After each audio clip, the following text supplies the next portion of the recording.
Buonasera, mi sentite? 1, 2, 3 prova, sto utilizzando il PC rispetto all'altra volta che, stavo utilizzando il cellulare. Credo posso fare anche la condivisione schermo da qui, al massimo poi vi filmo tutto quanto. Buonasera, mi fate un check che sentite la mia voce? Mi basta un sì o un okay o ti sento okay, perfetto. Ragazzi, ciao a tutti, perfetto, okay, ci siamo. Nel frattempo che aspettiamo un po' di disgraziati come voi che vogliono seguire in diretta l'estrazione, vi faccio vedere, se non avete delle domande specifiche sulla militare, vi faccio vedere la scatola magica, che è una scatola di minuteria. In realtà di tutto materiale relativo o quasi tutto alla militaria della guerra civile spagnola, perché come sapete, alcuni di voi forse già lo sanno, io ho vissuto in Spagna per quasi 5 anni. È lì che è nata la mia passione per il metal, ed è lì che è nata la mia passione per la militaria. In Spagna ho fatto un cambio vita, ho lasciato amici e parenti, mi sono ritrovato solo e al posto che frignare ho detto: ma sapete cosa? Io mi compro un metal ed esco. Quando andavo io, nella zona in cui ero io, era legale uscire con il metal, ora purtroppo non è più legale, perlomeno nella regione dove stavo io, e purtroppo ora non si può più uscire, ed è per questo che son tornato in Italia. Cioè, non è vero, però non potrei vivere in un posto dove non sia possibile cercare con il metal. Quindi vi faccio vedere un po' di materiale. Alcuni pezzi sono proprio delle chicche. No, estrazione devo ancora farla, sto aspettando un po' di gente. Allora, vi faccio vedere come prima roba un po' di palle. Palle particolari, queste sono palle ovviamente ottocentesche, le cosiddette palle minier. Ci sono anche quelle da moschetto e ci sono anche modelli francesi, questo è tipico per Lorenz, eccetera, eccetera. Ma voi volete vedere, secondo me, roba un po' più carina. Questo è stato uno dei miei ritrovamenti più simpatici. Si tratta di una fibbia in ottone con il simbolo della artiglieria. In questo caso non saprei esattamente se era dei franchisti o dell'esercito regolare, perché ce l'avevano entrambi. Poi di carino vi faccio vedere questo qui. Signori, questo ovviamente è un dog tag dell'esercito, in realtà è tedesco, cioè simile a quelli Krucki, ma utilizzato dai franchisti spagnoli in particolare. È ancora intero, quindi mi piace pensare che chi lo ha posseduto sia riuscito a scampare la morte da quella battaglia. Questa qui è una storia particolare, perché vado in una zona nuova dove non ero mai andato, accendo il metal, mi suona un 95, 96 e si ferma un tizio, no? Era il primo segnale in assoluto, e si ferma un tizio in bicicletta e fa vediamo cosa tiri fuori, e al primo segnale, al primo scavo esce un dog tag e quello ha fatto: come cazzo hai fatto? E io bene, sì, ho fatto. Anche questo qui è molto carino, vediamo se lo riesco a prendere bene, ed è un carro armato, cioè il badge di un carro armato, che se non erro lo portavano i tedeschi.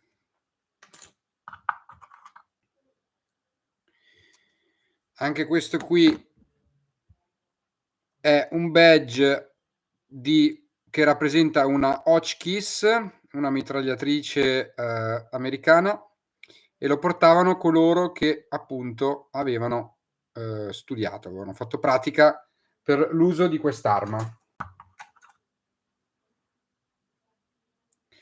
Anche questo qui è un'insegna insegna in spagnolo, un badge dell'esercito regolare spagnolo, sempre ovviamente del 36, quindi della guerra civile spagnola. Poi vabbè, ha un sacco di roba, purtroppo alcune di esse non ve le posso far vedere per non rovinare magari i futuri video. Questo invece è un accendino degli anni 20, trovato anch'esso in una trincea, forse una delle prime volte in assoluto che stavo cercando con il metal. Bene, allora, se non avete domande particolari, ora leggo un po' di commenti. Allora, per cercare reperti in Spagna bisogna avere un'autorizzazione patentino. Allora, è molto complicato cercare in Spagna, non perché sia vietato, ma perché ci sono delle leggi molto differenti tra regione e regione. Per esempio, nella zona di Madrid l'hanno vietato da poco, nella zona di Andalusia, che è tutto romano, non si può cercare. In altre zone invece è completamente libero, in altre zone invece, per esempio, si può solamente sulla spiaggia. Quindi in base a dove andate voi, in base alla vacanza che fate, informatevi sul sito della Comunidad della regione sull'uso del metal detector. Come si fa a partecipare all'estrazione? Dovevi aver commentato sullo shorts dove annunciavo la estrazione, e se è ancora in tempo la farò tra poco. Altra domanda che volete? Se no procedo. Hai Instagram? Non so se me lo chiedi a me, però colgo la palla al balzo. Io ho Instagram, dove non sono una figa con il culo di fuori, quindi non mi interessa esporre la mia persona, però dove potete aggiungermi nel caso avete delle domande su dei reperti che avete trovato e che non avete identificato, sia da scavo che da mercatino, e vi posso dare una mano. Il mio Instagram è Daniel fa cose in van, tutto attaccato, Daniel fa cose in van. Per favore non mi state addosso perché ho tanti messaggi a cui rispondere, quindi se vedete che ho letto il messaggio, magari non ho avuto modo o tempo di rispondere, quindi abbiate un poco di pazienza e al massimo sollecitate dopo un paio di giorni. Perfetto, poi ti accetto. Quello che trovi con il metal lo tieni o lo doni ai musei? Allora, io scavo praticamente solo prima guerra e vorrei incominciare adesso con la militaria anche della seconda guerra. Prima e seconda guerra dei musei proprio non gli importa nulla, perché il mercato dei cimeli è più che buono e quindi i musei se li fanno comprando i cimeli, e non c'è nessun obbligo per consegnare i reperti bellici a nessuno, né alle belle arti né a nessun museo, non vanno segnalati né denunciati. Solamente se avete una collezione di reale importanza storica, per esempio, che ne so, il bastone di Cadorna o la protesi alla gamba di un soldato che è una medaglia d'oro, allora in quel caso lì va fatto una segnalazione al sindaco, ma altrimenti ve li tenete e nessuno vi può rompere le palle, non credete a chi vi dice il contrario. Perfetto, ok. Che metal usi? Pro e contro. Io ho un XP Deus, ce l'ho da veramente tanto tempo, l'ho comprato usato circa 6 anni fa e attualmente è ancora funzionante, ha perso un pochino di batteria, quindi prima facevo 2 giorni, ora ne faccio 1 e devo stare a ricaricare. È un metal molto complesso, è un livello già semi professionale, costa parecchio, costa intorno ai 1000-1200 euro, però è una figata perché è tutto wireless e e pesa nulla. Quando andate a scavare, soprattutto perché vai in montagna, sa benissimo che il peso dello zaino è fondamentale, quindi avere un Deus XP che pesa veramente poco è tutto di guadagnato. E poi è comodissimo perché lo smonti 1000 pezzi e ti ci sta in uno zaino piccolo. Contro, il piatto è un po' delicato, quindi va protetto. A volte può capitare che sbatti contro una roccia forte, si fessura ed entri l'acqua e sputta nel piatto, e sono piatti che costano un botto di soldi, li trovate usati a 150, altrimenti dovete spendere un 250-300 euro a seconda del piatto. Quindi il piatto è delicato, va trattato bene, e poi soprattutto, essendo smontabile in ogni sua parte e senza fili, sembra una stupidaggine, ma è molto facile perdere i pezzi. Mentre uno ha finito di scavare, si fa lo zaino, smonta il metal e se lo dimentica, e si dimentica dove ha rifatto lo zaino, ha smontato il metal, la PDA, che è il computerino da 500 euro, e se lo scorda lì. Quindi bisogna fare mente locale ogni volta che si rifà lo zaino, di fare un check di che tutti gli oggetti siano all'interno dello zaino. A me è successo purtroppo varie volte di lasciare qualche pezzo, e mi sono dovuto fare qualche chilometro per andare a riprendermi il pezzo del metal. Buona. Ti piace più in Italia sui monti o altrove all'estero a cercare con il metal? Hai trovato ancora pezzi della corazza farina?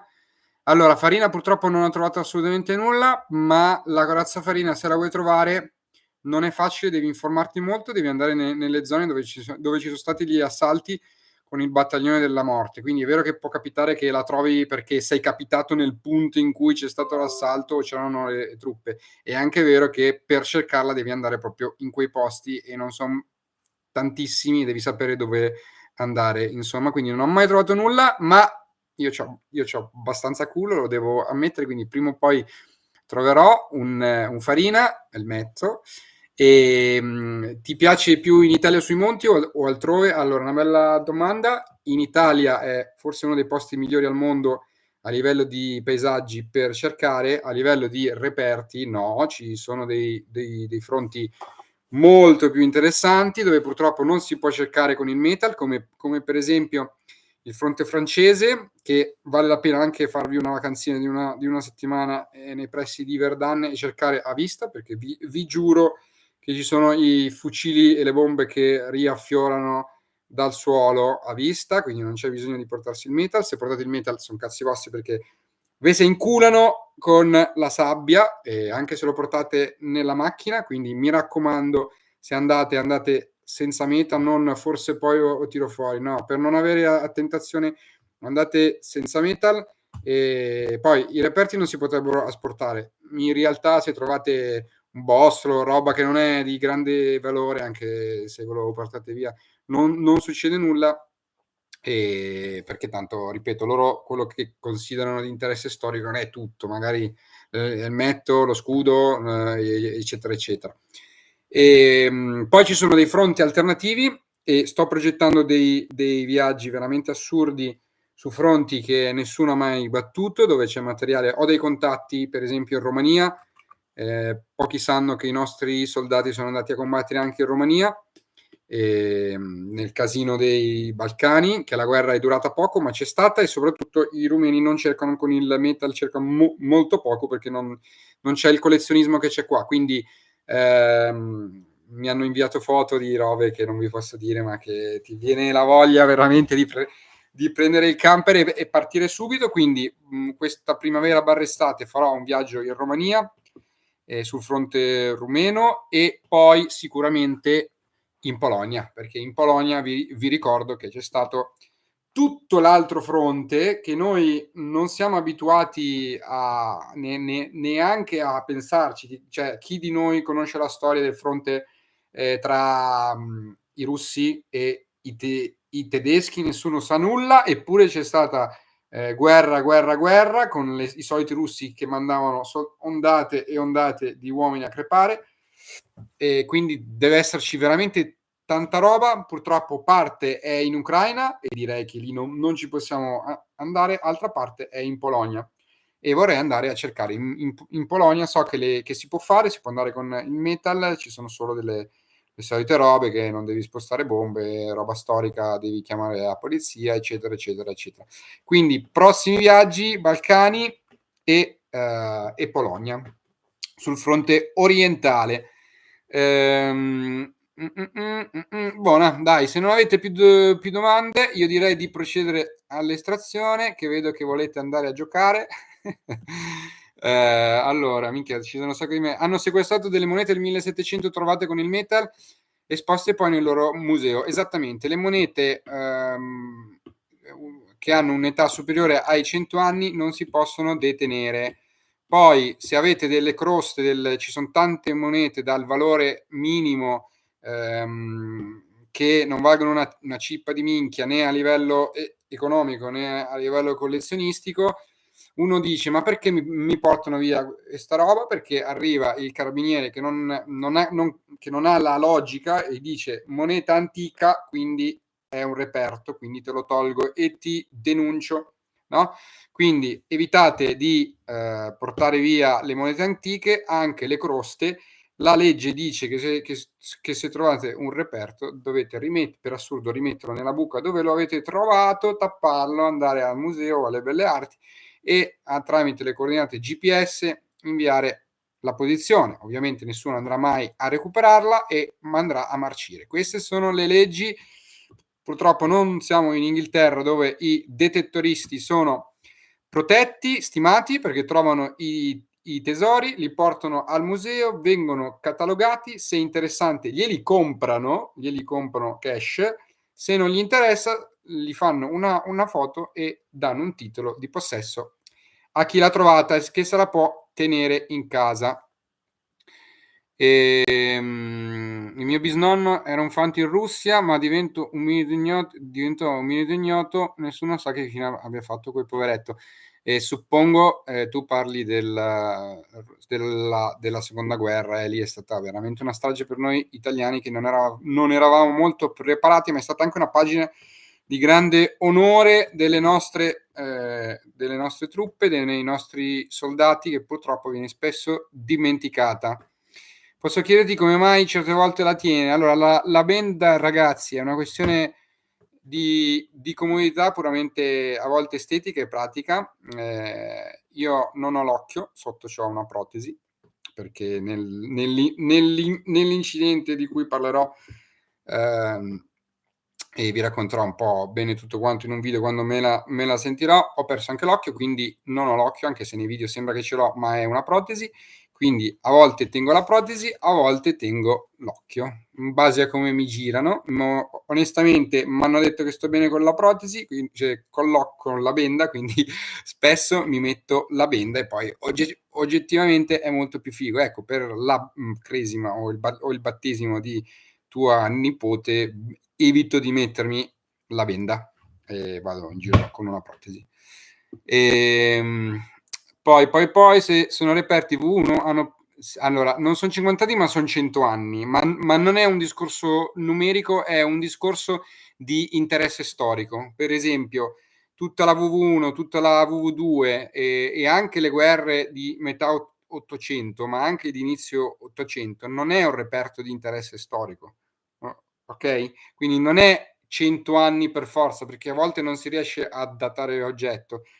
È se è di interesse storico oppure no. Le guerre di indipendenza non gliene frega un cazzo a nessuno, a parte che al massimo si trova qualche spillettina, qualche palla di cannone o roba simile. Quindi non c'è roba, cioè non vi contesteranno mai che siete andate a Solferino a cercare. Solo nelle zone archeologiche, ok? Perfetto. Se non avete altre domande, purtroppo erano monete abbastanza rare. Sì, poi quando sono rare è un problema. Bene, dai, non vi voglio rubare più di tanto tempo, quindi vamos. Vediamo se si riesce a condividere lo schermo. Ok, questo qua. Seleziona la scheda di condivisione, questa qui, perfetto. Poi ragazzi, se volete ci fermiamo 5 minuti in più dopo se avete delle domande, però volevo lasciare andare coloro che erano qui solo per l'estrazione. Io lo faccio perché voglio essere chiaro e trasparente, quindi almeno non pensate che la regalo ad amici o parenti. A parte che non ho bisogno di fare una live per farlo, però okay. Pronti? Allora il link è quello giusto, la parola è Adrian, non Adriana come qualcuno ha scritto. Ehm, le date non servono, un numero di vincitori e un autore unico, okay, quindi può vincere una sola volta. Okay, pronti? 3, 2, 1, vai.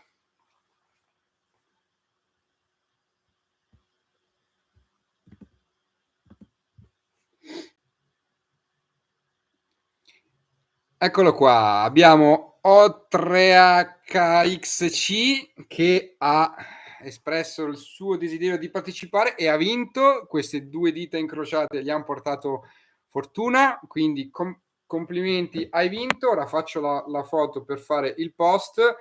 Ti ricordo che hai, fino a venerdì per, metterti, in contatto con il sottoscritto attraverso Instagram o anche attraverso un commento dal tuo canale dal quale tu mi hai scritto, perché Matt 3005 dice che non sono in live, gente di poca fede. Quindi ha vinto questa persona qui, di cui non mi ricordo il nome, ma poi lo pubblicherò. Ricordati, vincitore, che hai 3 giorni fino a venerdì per farti sentire, altrimenti procederò ad un'altra estrazione. Controllerò che tu sia iscritto e se non hai attivato la campanella è probabile che non saprai mai di aver vinto e se no cazzi tuoi. Ragazzi, chi vuole andare a giocare ai carri armati vada pure. Se neanche lui risponde si fa un'altra estrazione, sì certo, io questo elmetto lo voglio regalare a qualcuno di voi, ne ho già parecchi io e non me ne faccio nulla, ma soprattutto, ecco, sono stato criticato oggi in un commento per il fatto che utilizzo il ferro è il materiale da scavo della prima guerra, per i miei interessi personali. Io ho risposto che secondo me questa cosa è una gran cazzata perché io sto dando un qualche cosa che ho trovato e che potrei tenere, farlo arrugginire ancora di più, perché io conosco il tempo che ho a disposizione, e invece ho deciso di darlo ad uno di voi, ad una persona che non me lo deve promettere, però ovviamente non so se lo farà mai, che se ne prenda cura, ripeto, non lo deve rimettere a nuovo, però deve dargli l'importanza di un elmetto che è appartenuto ad un soldato per il quale magari c'è pure morto dentro, quindi non lo deve vendere, non lo deve mettere in cantina, deve pulirlo possibilmente e tenerlo bello esposto, cosa che io non avrei fatto perché ne ho già tanti, semplicemente per quel fatto. Se questa cosa è criticabile perché regalo un elmetto, allora non so cosa fare di buono. Ehm, poi vediamo se ti va di venire in Ticino in primavera a fare una giornata di ricerca in compagnia. Per Ticino intendi il fiume o in Svizzera? In Svizzera non so come sono le leggi, non ho mai cercato però sapevo che non si poteva. In caso contrario potrei anche pensarci, perché c'è di interessante anche la linea Cadorna, che non sono mai andato ed è da quelle parti, quindi potremmo organizzare una cosa simile. Comunque che vergogna quello che ah sì, poi c'è questo ragazzo che secondo me è in diretta, perché secondo me è in diretta, è sicuramente un ragazzino che ha creato un profilo, anzi non ha creato, ha modificato il suo profilo per fare in modo che il nome fosse identico al nickname del vincitore. Ovviamente non può essere identico perché non puoi avere lo stesso codice, lo stesso nome. E allora lui cosa ha fatto? Il vincitore aveva nome e cognome, poi un codice con una Q. Lui ha modificato il suo nome con un codice, cioè un nome, un cognome uguale e il codice alla fine aveva una P, quindi aveva fatto apposta ha messo la lettera che assomigliasse di più alla Q per poter... Ma io non sono di primo pelo, sono abbastanza sgamato e lui ha pure insistito. Quindi male, male, male, male, male, malissimo. Nei tuoi video dei mercatini ho visto che hai trovato una baionetta d'arditi, era autentica. Allora, innanzitutto non era una baionetta ma un pugnale da arditi, era autentica perché chi la vende so che è uno che vende roba vera, però non ho chiesto il prezzo perché chi la vendeva fa dei prezzi impossibili. Poi mi è stato detto da un'altra persona che gliel'aveva chiesto e questo signore chiedeva ben 650 euro per un arditi con fodero, che per carità è un pugnale che può arrivare a 300-400 euro, però 650 mi sembra veramente tanto. Poi io sono andato nella linea Cadorna, non c'è niente. Sì, è vero, non c'è nulla, infatti dove non c'è guerra non c'è nulla, però ho trovato un punto dove c'è stata una battaglia della seconda guerra e quindi farò un po' linea Cadorna con i video delle trincee e dei bunker che secondo me sono bellissimi e cercherò invece per la seconda guerra. Ci sei cascato o lo hai beccato? L'ho beccato ovviamente, se no non saremo qui a parlare della nuova estrazione. Buonanotte Matteo, io devo ancora andarmi a farmi la doccia che mi sono allenato, quindi anche io tra poco vi lascio. Se avete qualche domanda, se no ci possiamo anche salutare.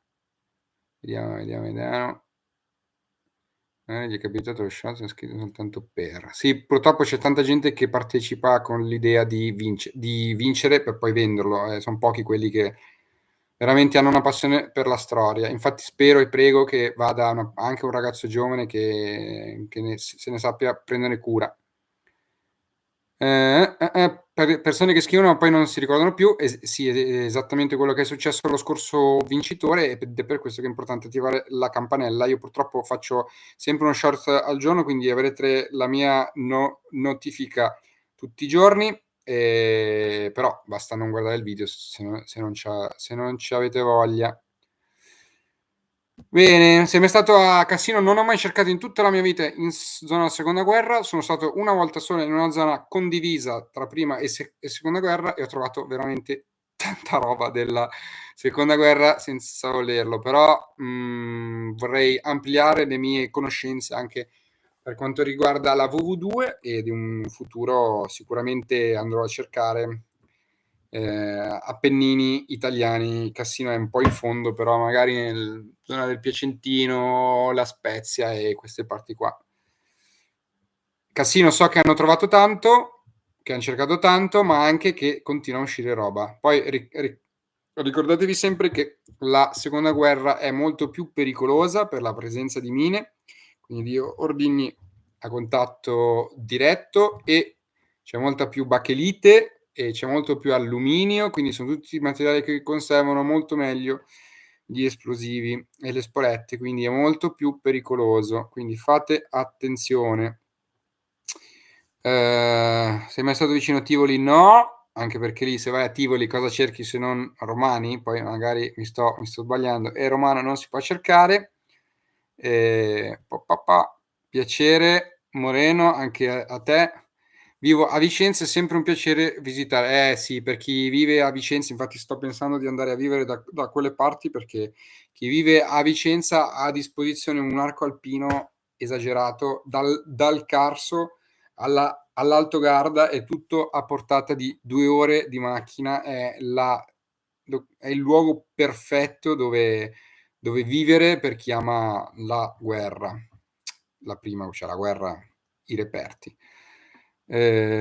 Ciao Sergio, mi spiace quello che è successo al tuo camper, io stavo per metterlo anche lì, io, prima che prendesse fuoco, ci ho pensato veramente, perché era molto comodo e meno male che non ho parcheggiato lì perché dovete sapere che il camper di Sergio ha preso fuoco insieme a altri una trentina di camper e ora che gli arrivano i soldi, ciao belli, vicino a Milano, sì, purtroppo se sei di Milano come me, io sono di Milano, o c'hai un camper che stai fuori una settimana oppure tutto ciò che, è prima guerra è almeno, non dico 3, ma almeno un paio d'ore tutte. Sì, sì. Coi tuoi video sto viaggiando attraverso le tue avventure che posti su YouTube. Lo so. Sergio, purtroppo tu sei amante dei camper e ti piace la van life, ma, purtroppo il mio pubblico non apprezza la van life, e quindi farò sempre più video di militari, di cimeli, di mercatini, e magari unirò la ricerca con la van life, ma senza ma senza fare video solo sulla van life, perché non gliene frega un cazzo a nessuno, ma giustamente, perché dovrebbero interessarsi di quello che faccio io in camper. E infatti Italy Finder, come ho detto, meglio di Vicenza non c'è nulla come zona, infatti vorrei forse in un futuro andare a vivere lì, perché mi piace tantissimo il Trentino, ma vivere in Trentino vuol dire essere infognati in posti bellissimi, però poi se come me che piace viaggiare e spostarmi, c'hai un'altra ora solamente per arrivare sulla Milano-Venezia. Le Dolomiti sono posti veramente spettacolari. Forse non sto scherzando, è uno dei posti più belli al mondo. Hanno i loro difetti come tutti i posti, però a livello di paesaggio sono veramente fighi. Noi siamo di Olgiate Olona, il Varesotto. Anche il Varesotto è molto interessante per le battaglie del Risorgimento e qualcosina anche della Seconda Guerra. C'è parecchia roba. Allora, il consiglio che do a chi cerca è di concentrarsi nel cercare in zone vicine a casa vostra. È inutile spendere, perché per farvi una conoscenza dovete scavare, scavare e scavare. Appassionatevi a quello che si trova vicino a casa vostra. Quando avrete la conoscenza, quando avrete trovato i reperti che si trovano vicino a casa vostra, cercate di andare oltre, ma concentratevi prima sulle cose vicine, perché con il metal bisogna uscire tanto, tanto, tanto, tanto. Non puoi uscire una volta al mese, forse quando c'è il sole, sperando di trovare il reperto. No, bisogna battere il chiodo, e per battere il chiodo bisogna purtroppo andare spesso, e per andare spesso ci sono dei costi di viaggio, quindi, e di tempo anche. Quindi incominciate con le cose vicine. Con la vostra indipendenza finanziaria e temporale poi potrete spostarvi magari durante le ferie una settimana in posti molto più interessanti e con più ciccia. Io ho trovato moltissimi posti a 10 minuti da casa. Io per esempio invece non ho mai cercato vicino a casa. In tutta la mia vita non sono mai sceso con il metal a piedi, non ho mai cercato a Milano. Sono un coglione, perché io il tempo ce l'ho per andare nelle zone dove c'è più ciccia, quindi non ho mai cercato in assoluto sotto casa mia, e son circondato da campi, quindi sono un pirla, però vi do i consigli, e poi non lo faccio. Difficile andare sui ghiacciai. Sono stato sì a cercare sui ghiacciai. Vi ricordo che sui ghiacciai c'è il divieto di cercare. In realtà il divieto, se non ricordo male, c'è solamente sull'Adamello, ma nelle montagne intorno credo che non ci sia, devo informarmi. Sono andato a cercare, ma solamente a vista, senza metal e senza prendere i reperti, e ho trovato anche lì tanto materiale. Più che altro ci sono un sacco di bombe a vista, di proiettili da 75 mm, ancora con il loro bossolo attaccato.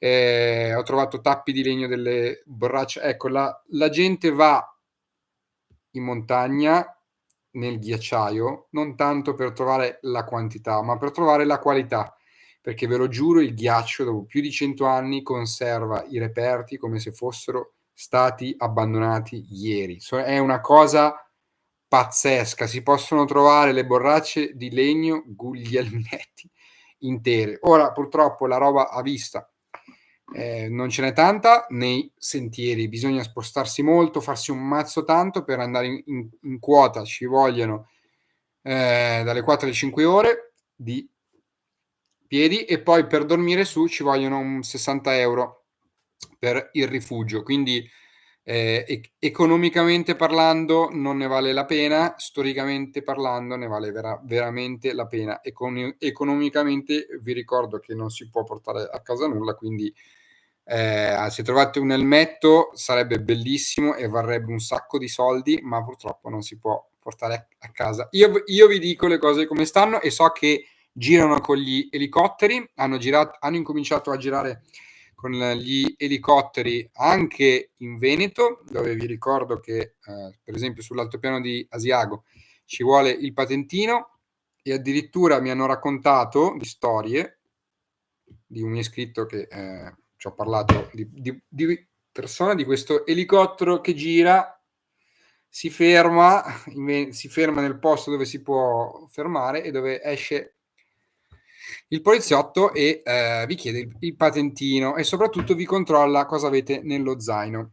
Adesso, ovviamente, quando cercate, non fatelo di fianco ai sentieri, non perché state facendo qualcosa di male, ma perché onestamente a me mi dà molto fastidio cercare quando ho qualcuno che mi guarda e mi chiede: "Hai trovato l'oro?" E le solite minchiate. Cioè, infrascatevi quando cercate, anche se avete il patentino, anche se non raccogliete nulla di strano e di pericoloso, ma magari avete tirato su una siepe vuota che ti fa male solo se ti cade sul piede, ti becca un elicottero della forestale, si ferma, ti controlla nello zaino e ti fa un culo così per possesso di armi da guerra, anche se è una stupidissima siepe vuota. Quindi il mio consiglio è di non tirare su robe pericolose, ovviamente, ma soprattutto di infrascarvi un po' quando cercate, perché anche se non state facendo nulla di male, c'è sempre il solerte poliziotto che o non conosce le leggi bene o le applica nella maniera sbagliata e vi manda nelle grane. Fra l'altro, il famoso patentino di cui parlano, che dicono che se hai il patentino puoi cercare, non è così. L'uso del metal detector è legale e permesso su tutto il territorio nazionale, tranne ovviamente nei posti in cui è vietato, quindi zone monumentali e zone archeologiche, ovviamente. Infatti la Regione Veneto non vieta l'uso del metal a coloro che non hanno il patentino. Il patentino serve non ad avere la autorizzazione nell'uso del metal. Il patentino serve per la raccolta dei cimeli.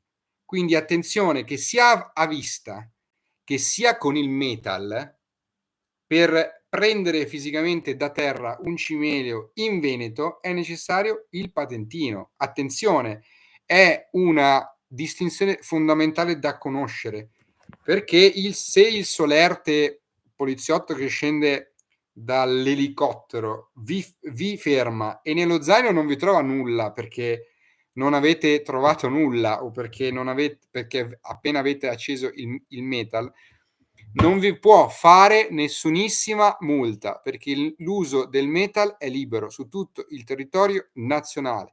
Vi può fare solo una multa salata sui 500 euro, se non sbaglio, solo se avete raccolto dei reperti della prima guerra. Se avete raccolto, per esempio, una moneta del Novecento che non ha a che fare con la prima guerra, un chiodo, un ferro di cavallo e tutto quel materiale della vita agricola, non vi può fare nessunissima multa. Mi raccomando, dovete conoscere le leggi per difendervi dalle stesse, perché ripeto, il problema non sono le leggi che sono fatte male, alcune vabbè sì, come quelle delle armi antiche, ma chi le applica non le conosce bene, quindi mi raccomando, studiatevi i diritti che avete. Poi tanto le cose le fate lo stesso, però perlomeno conoscete come funziona e come si sta al mondo. Io ho l'autorizzazione della Regione Veneto, in realtà non si potrebbe scavare. Ecco qui, allora, anche qui c'è un discorso particolare da fare. A parte che se avete il patentino vi posso assicurare che nessuno vi romperà le palle se usate il metal e se scavate, perché gli interessa più che altro prendersi i soldi del patentino. Quindi a meno che voi non abbiate fatto uno scavo esagerato di 1,5 metri, nessuno vi romperà le scatole. Però non si può scavare fino a un certo punto. Voi potete spostare quel terreno superficiale fatto di muschio e terra fino ad arrivare allo strato superficiale di pietra, di terra vera e propria, quindi stiamo parlando di 10-15 centimetri. Ma se per esempio il crestino di un Adrian affiora dalla terra, voi avete il diritto di liberare questo reperto, quindi scavando a fianco un pochettino di più per liberarlo. Quindi non si possono fare scavi nel vero senso della parola, quindi stare con una gru e andare a mezzo metro, ma se c'è da recuperare un reperto è solo quello, si può cercare di tirarlo fuori cercando di non fargli danno e quindi scavando un pochettino attorno. Quello che gli interessa a loro è che non facciate dei veri e propri scavi stile archeologico vicino alle trincee o roba simile, quindi con una pala e stare giù a scavare mezzo metro, altrimenti non vi fate problemi che su sta storia qui non vi rompono le scatole. Solo movimenti di superficie, però chi scava sa benissimo che è impossibile, perché a volte, ripeto, il reperto affiora un po' e c'è bisogno di tirarlo fuori. Ecco, coprire le buche assolutamente sì, vi prego fatelo, so che costa tempo e fatica, però andare in una zona e trovare la zona piena di buche fa veramente girare le palle, che poi non c'è nessun danno all'ecosistema a fare una buca, no, cioè non è che avete buttato una bottiglia di plastica, però è proprio brutto a vedersi e dà una sensazione, direi brutta al cercatore che arriva e vedere la zona dove aveva pensato di andare a scavare che è tutta piena di buche, cioè è proprio brutto, quindi non lo fate per rispetto a tutti quanti. Hanno anche ragione, se no rovina il territorio. Ma io su questa roba qui non son d'accordo, perché il territorio non è che si rovina con quant'è che quanti cerchiamo in Italia con il meta? 10.000? 40.000? Cioè, se copri la buca, ma che danno fai? Cioè, boh. Delle lattine di Forte Fanta sotto 20 centimetri, sì, perché un tempo c'era questo costume che i rifiuti venivano fatta cioè tu andavi in campeggio, dove butto la roba, fai una bella buca e poi ce lo metti dentro.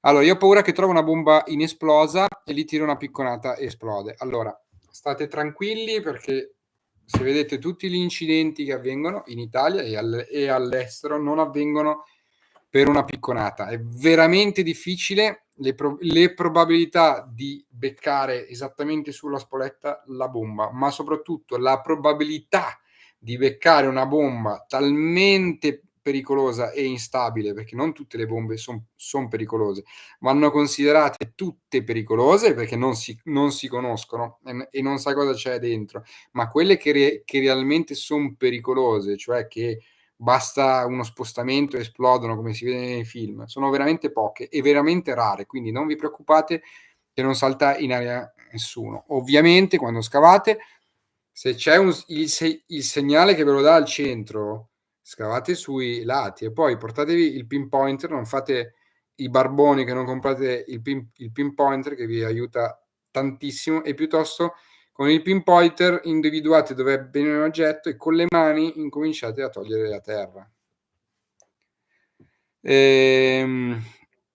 A quanto tenti di metterci mano a aprirla, bravo, il problema è proprio esattamente questo, una bomba esplode sempre, sempre quando qualcuno tenta di aprirla o la tira su con un trattore. Ecco, forse con la violenza di un trattore sì, ma gli incidenti succedono sempre quando vengono maneggiati, anzi più che maneggiati, manomessi, perché Come credete che gli artificieri spostano le bombe per portarli in cava a farle saltare? Con le mani, cioè le prendono e le mettono in una borsa, quindi non son così sensibili come si pensa. Qui invece tentare di aprirlo con io so come si aprono, ma ci son dei metodi che oggettivamente sono veramente da pazzi e allora in quel caso lì, può veramente succedere. Ma se gli scavate intorno e gli fate una foto, non vi succederà mai nulla. Non andare nella linea Cadorna quando ci sono andato io, mi sa sei tipo la quinta persona che mi dice che non c'è un cazzo. Però ripeto, io andrò in una zona dove c'è stata una forte battaglia della seconda guerra, nella linea Cadorna, quindi spero di trovare, qualche cosa, spero. Poi boh, se no farò un bel video sulle fortificazioni che m'hanno detto che son molto belle. Ma dico per sbaglio che magari penso che sia sottoterra, lì gli dai una picconata e esplode, e ci vuole una sfiga cioè a me è successo, cioè io ho dato una picconata su un calibro molto grande, sarà stato tipo un 280 millimetri, e c'era la terra molto dura, quindi non sapevo cosa c'era sotto, ovviamente. C'era la terra che era dura, quindi ho preso tutta la mia forza e con la mia piccozza, con tutta la forza in sto mondo faccio sbam! E sento un rumore metallico, sposto la terra e vedo una spoletta di ottone con esattamente al centro il mio graffio fatto profondo, perché l'ho dato una forza assurda. Scavo, c'era un proiettile enorme, alto 1 metro e mezzo, e lì me la son fatta sotto perché non succede, perché, devi beccarla non di fianco, ma in rie cioè per esplodere deve esserci una forza d'impatto, più grosso il calibro, più sono i chili per metro quadrato, per centimetro, che devi applicare affinché ciò esploda. Cioè, per assurdo può capitare che ti esplode un calibro piccolo. Ecco, mi raccomando, fate attenzione, non toccate nulla, ma soprattutto tutto ciò che è stato sparato da un cannone, sia piccolo che grande, e soprattutto i calibri piccoli. Quindi più il calibro è piccolo, più ha necessità di una forza d'impatto minore in chili per esplodere. Per far esplodere un 75 millimetri ci vuole una forza d'impatto superiore di un 37 millimetri, okay? Perché ovviamente avendo meno peso imprime meno forza, okay? Quindi specialmente nella seconda guerra i 20 millimetri non li toccate, non li spostate, quelli son bastardissimi, e nella prima guerra i 37 millimetri. Bravo Italo Finder, non toccate sti cazzo di 37 millimetri, puttana Eva, ve lo chiedo con tutte le forze del mio cuore. Ci sono 37 millimetri un pochino più sicuri, alcuni meno, però tutti sono instabili e sensibili. Non giocatevi la vita per ordigni che li trovate al mercatino, come è successo io domenica scorsa, da 10 €. Non giocatevi la vita, anche perché quasi tutti i 37 millimetri son comuni e si trovano. Anche se volete uno particolare, come può essere il dirompente e perforante, che è più raro, austriaco, che può valere 100, 120 se è bellino. Ma ragazzi, prima o poi salta fuori al mercatino. Cioè, anche se vale così, cioè la vostra vita vale 120 €?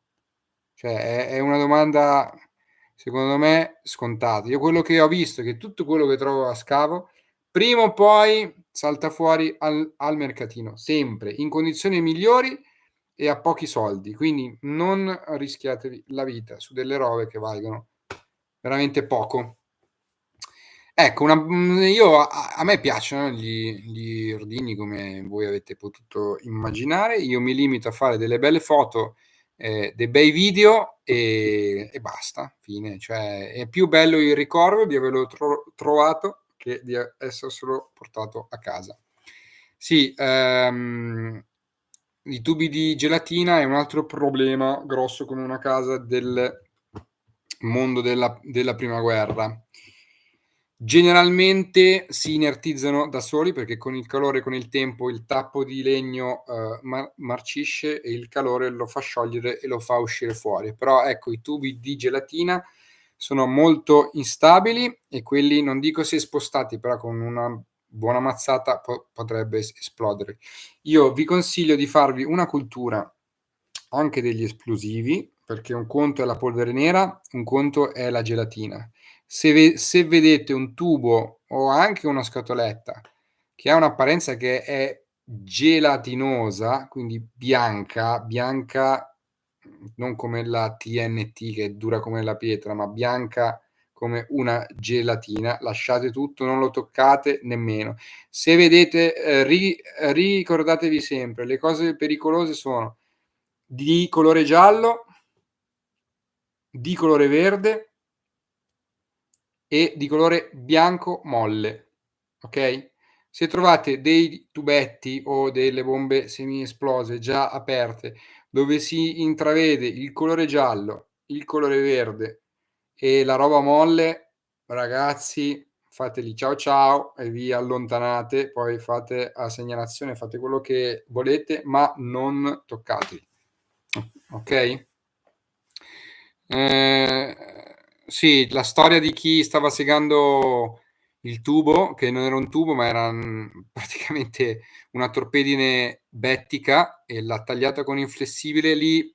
Allora, alcuni torpedini bettica sono stati caricati a gelatina e io lo so per certo perché ne ho trovati vari, con della segatura all'interno e la segatura era uno stabilizzante per la gelatina, per renderla più compatta. Altri invece sono caricati a polvere nera, ok? Quindi i tubi Bettica possono essere delle belle bestie. In questo caso però non è importante il caricamento che c'era dentro, perché l'ha tagliato con il flessibile. Però io dico, allora, pace all'anima sua, però cazzo, cioè io ho visto le foto dei tubi che uscivano fuori e c'era proprio la strozzatura tipica del tubo Bettica, cioè vivi in altopiano e non conosci un Bettica, è per quello, cioè il mio scopo, il mio canale è nato proprio per questo, per informare tutti quanti, tutti voi, della sì, la pericolosità degli ordigni, ma soprattutto di alcuni ordigni. Se questa persona avesse studiato un po' di storia, della sua storia, del suo territorio, pace all'anima sua, questa cosa non sarebbe accaduta, perché si è messo a tagliarla con un flessibile che produce del calore assurdo e ovviamente, anche se fosse stato caricato a polvere nera, quello sarebbe scoppiato. Una tragedia. Ne aveva anche un altro in casa. I gelatini si erano più di uno perché li utilizzavano per armare le case, cioè armare nel senso il cemento per dargli più forza.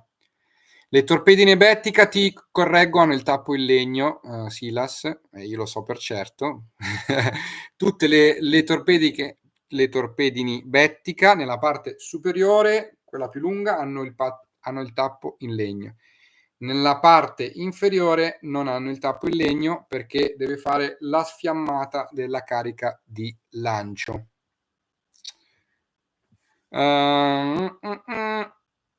Sì, e in Susa c'è quel ragazzo che ora fa da testimone delle vittime di guerra civili e che stava aprendo, no, non è vero, lui nel video dice che stava armeggiando con una Breda che dice di aver scambiato per un lumino.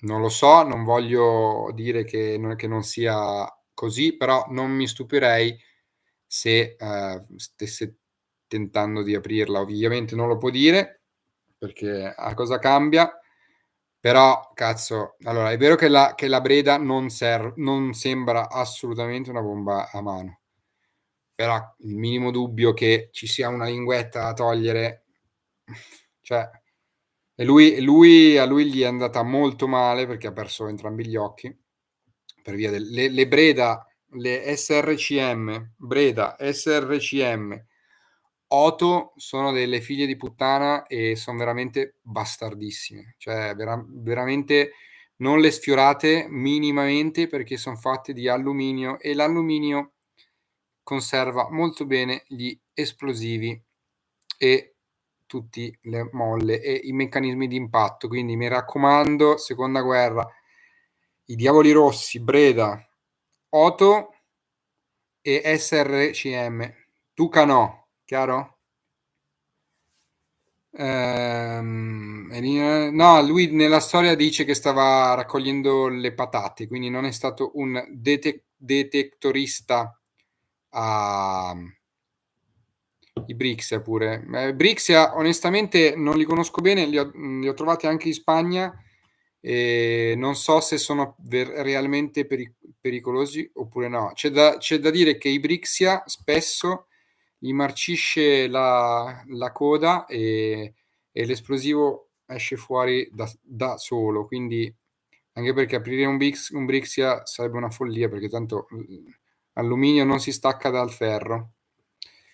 Ha detto che la linguetta era marcia e ha tentato di aprirla. Sì, lo so, e stava raccogliendo le patate. Non lo so, io non voglio dire, però non mi stupirei che fosse un appassionato di guerra e che magari sapeva bene cos'era e se lo è rischiato. I BPD sono pericolosi. Allora, ragazzi, io adesso non voglio dirvi quello che è pericoloso oppure no, perché poi vi mettete ad aprire robe e io non voglio che ciò accada. Non voglio essere irresponsabile dei vostri incidenti. Le BPD hanno un sistema ad impatto e quindi come tutti i sistemi ad impatto sono sensibili, però non c'è un impatto diretto con la pila all'interno dell'ordigno, ma c'è una capsula che dà fuoco ad una miccia.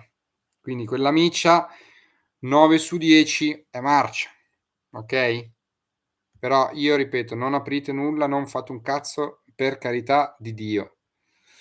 Ha trovato una mina anti-uomo. Ecco, il problema della seconda guerra sono proprio le mine anti-uomo, che hanno una sensibilità pari a 50 kg, una roba misera, anche meno, e quelle son proprio brutte. Son proprio brutte e se vedete delle robe strane che non conoscete, che siano una mina, ragazzi, lasciate perdere, perché quelle son proprio brutte, brutte. Brixia pericolosi. Ok, Sal Pistone dice che i Brixia sono brutti, mi fido di lui, quindi anche i Brixia vanno annoverati tra gli oggetti che non vanno toccati, specialmente che non vanno toccati. Buonanotte alla carrista. Ragazzi, ok, io direi che il dubbio vale sempre la regola che ciò che non si conosceva non va toccato. Spesso, anche quando si pensa di conoscere gli schemi non significa essere in automatico artificieri.